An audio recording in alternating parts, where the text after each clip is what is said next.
Welcome to another Medicare Mamba segment brought to you by ACV TV, 3M Studios, and Custom Care Solutions. Hello, I'm Lisa Ford. Join Brian Billhartz and I as we discuss all things Medicare. Yeah, so we talk a little bit about things we need to think about if we're traveling under a Medicare Advantage plan. There's some key considerations when we're choosing a Medigap plan. Is outside of, travel, is there other key considerations when choosing a Medicare or Medigap plan? Yeah, it's so funny because when you say the words Medicare, like there's just this wall that comes up with people like, oh gosh, I have no idea. Yeah. And I remind people, it's still insurance. And so don't overcomplicate it. And I often give the example, and this will resonate with you, I often give the example about auto insurance. Yeah. I say, listen, the easiest way to lower your premium is to increase your deductible. Right. But if you lower that deductible, you're going to increase your premium. It's virtually the same exact concept with these Medigap plans. Okay. If you want to get a plan that has the highest level of coverage, you're going to have the highest premium.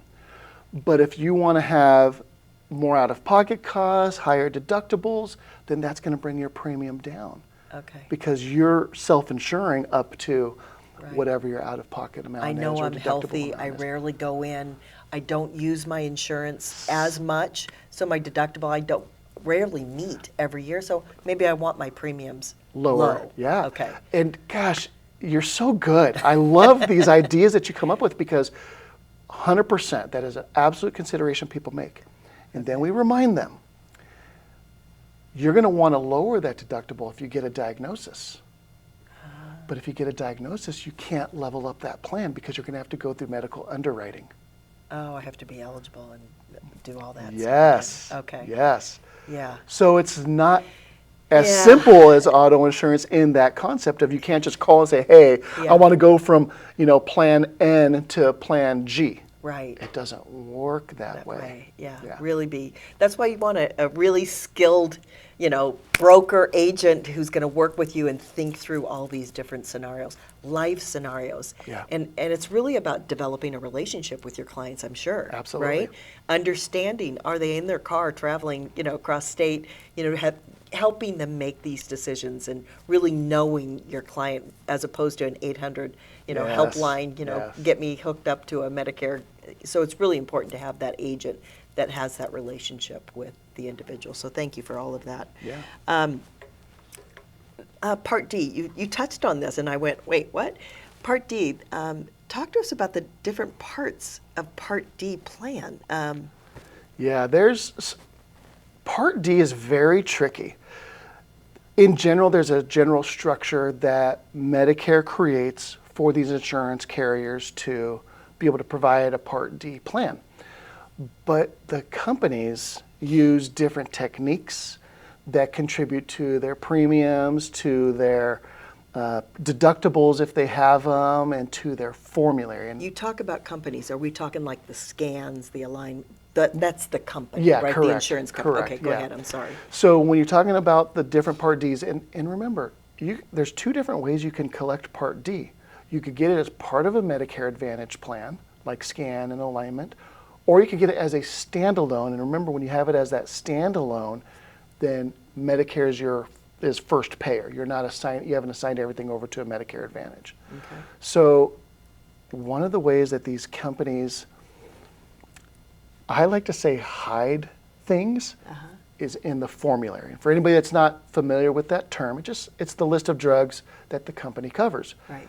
No two formularies are created alike.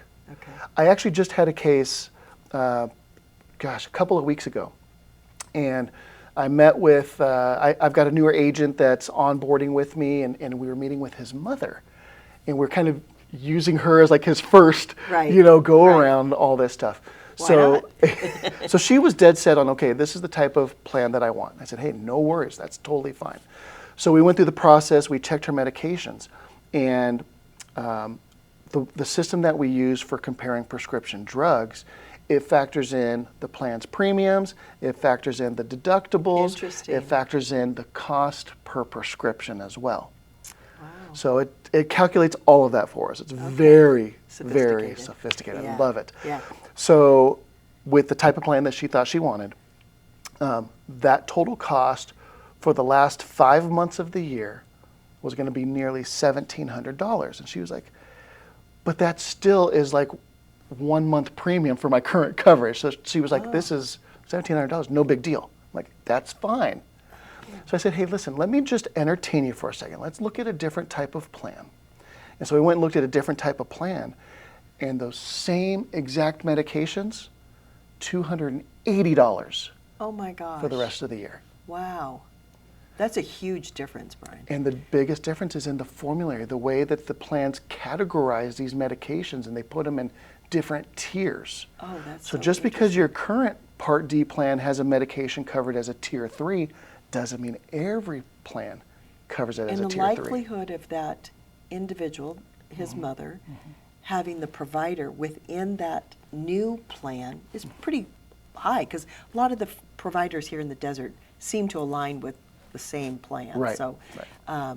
She was very fortunate that they did align as well. That's great. That's good news Yeah, for but her. and that's why we go through the scenario. That's why we explain everything from start to finish with your options of a Medigap supplemental plan. You get all these freedoms. You can go any doctor you want. You're going to pay more on premiums, but you have that freedom. Or you go to a Medicare Advantage. You're a little bit restricted within the network, but your costs are more predictable. They're more affordable. And even through the Medicare Advantage plans, you can have access to vision coverage, dental coverage, we didn't even touch over-the-counter it. Yeah. benefits, transportation. There's a whole slew Right. of different components that these Advantage plans include. Thanks for watching Medicare Mamba. And don't forget, like and subscribe. Please share this with anyone interested in this valuable Medicare information. Until next time, I'm Lisa Ford.